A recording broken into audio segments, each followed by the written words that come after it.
eny tompoko zay.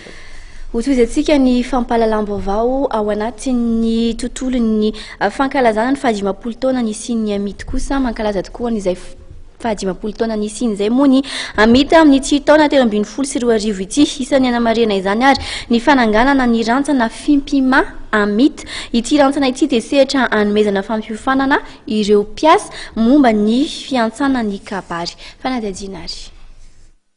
Anamorana sy anatsarana ny fifandraisan'ny mpiasa ny fahasalamana eo anivon'ny amity amin'ireo mpiasa mpikambana sy ny vady aman-jana ny tonga manatona azy ireo no isan'ny antony nananganana ny rantsana fimpima amity.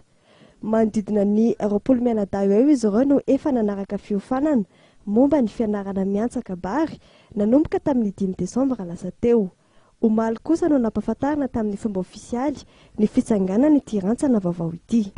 Ny kabary dia anisan'ny soatoavina malagasy ary indrindrindrindra eo amin'ny sehatra arak'asa toy itony dia ilaina ny eo amin'ny sehatra fifandraisana zany ny fahaizana milalao ny haiteny sy ny tony kabary ohatran'izao ampianarina ny fimpimana amin'ny amita zao.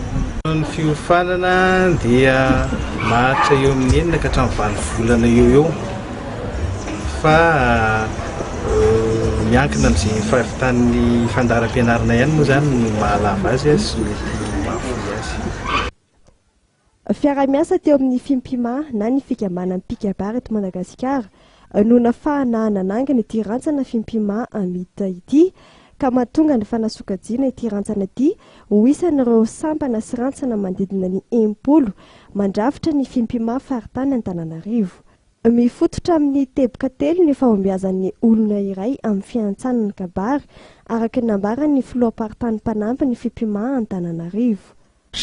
Eo voalohany ny talenta sy ny fanomezam-pahasoavana zany hoe efa mba manana an'izay talenta zay le olona atenenina amin'ny teny hafa dia hoe efa mba somary misy savony milafika ao ambany lelany ao ka malamy izy rehefa miresaka araka izany.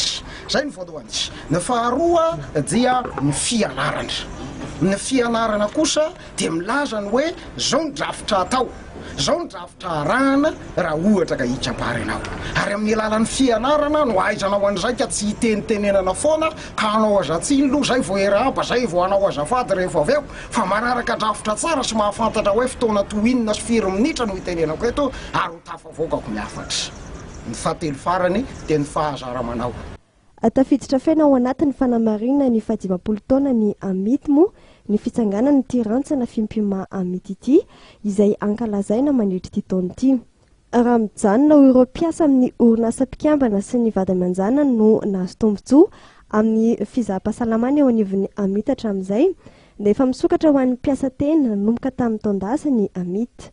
Misy 570 ireo orinasa mpikambana eo anivon'ny amity amin'izao fotoana izao izay manana mpiasa mpikambana misy 3,4 alina.